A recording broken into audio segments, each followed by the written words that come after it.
Okay, so I'm highlighting, so I'll show you what I'm doing here. So I'm gonna look at this one here.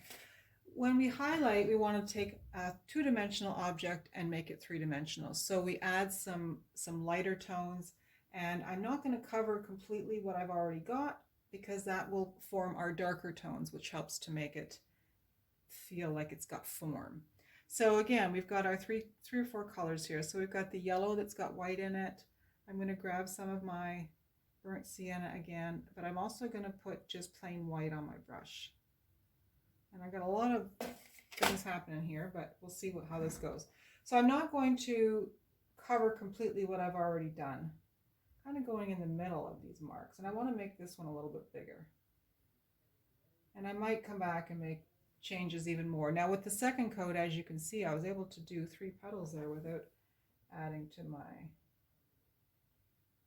paint on my brush. And so you're just going to go around, and it just, because you're adding the white, it just makes it a little bigger and brighter and more pronounced.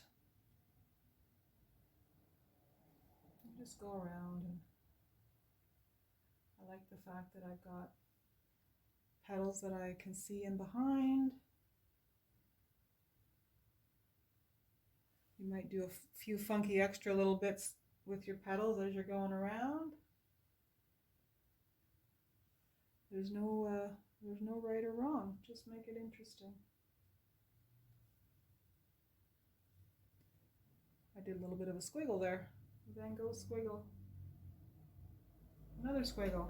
There. So that's looking a little more substantial.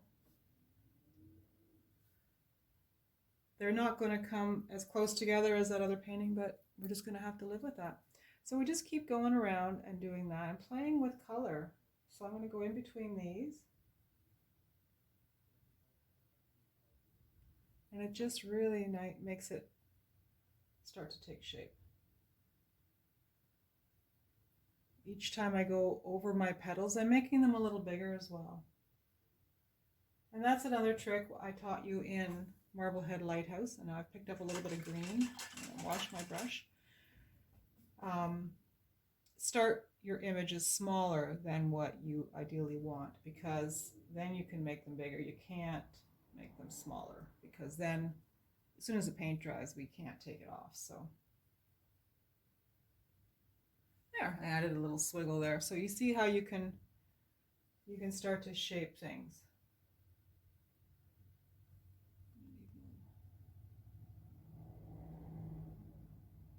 And again, if you're new to this, it is easier if you flip the canvas around and pull it towards you. So don't frustrate yourself. I need to have some more filling in here. There's too many gaps. So that's another little trick, just freehand it. And once we fiddle with the middles and reform the middles, it'll make them pop as well. So this, what's going on down here is pretty good already, so I don't want to do too much. Oops, I ended up with too much burnt sienna in there.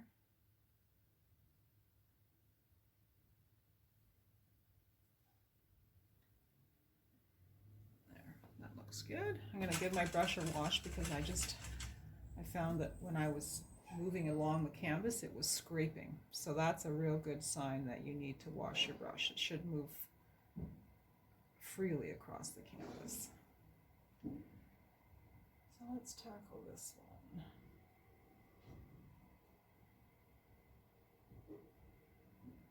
Still want it to be coming in behind.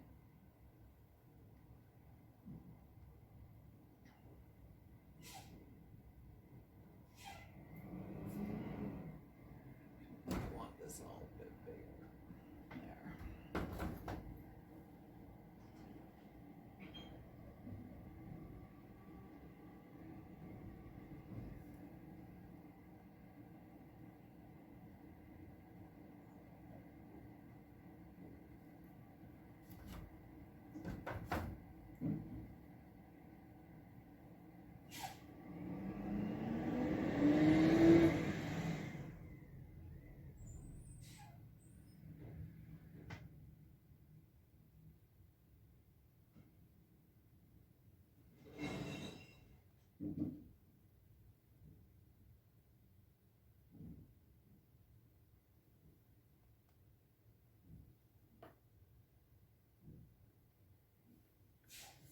sometimes you have to flip it back just to actually see what it looks like.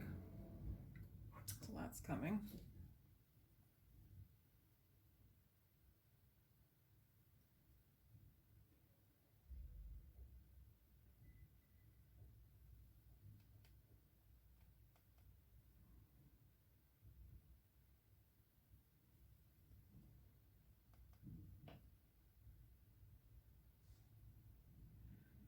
This top flower, I like to put extra highlight, extra white, just because it's at the top of the canvas and it just draws the eye there. So that's what we'll do here. We'll just make sure we have extra white on our petals.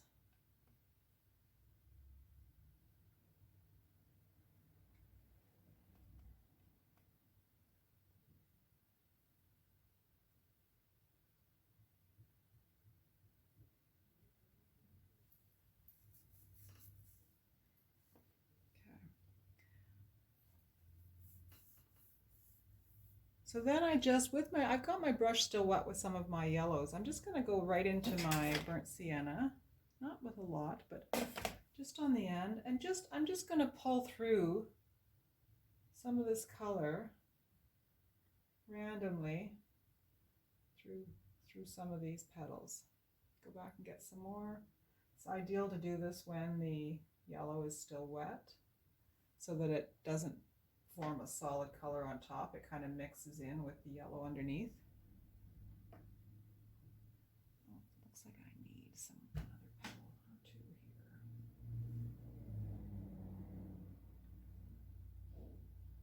It's not full enough. Whoops. Now, see, I don't like that. So now I got to come back and try and make something I do like. There we go. That's not bad. And always, when you walk away from your painting and you come back to it tomorrow, you'll find that you like it a whole lot more. We stare at these when we're making them endlessly, and then you just start to really go, oh, I don't know if I like that. But then when you leave it and come back, it's amazing. All right, so we're going to clean our brush one more time. Let's finish our petals, our middles. There's a word for those, and I'm sorry, I can't recall in my brain. Well, I've got dark brown on my brush. I'm just starting with that, and I'm making my circle kind of cover all the beginning strokes of my petals. And if I pick up some yellow and it comes into the brown, that's a good thing. Again, we don't necessarily want a solid color anywhere.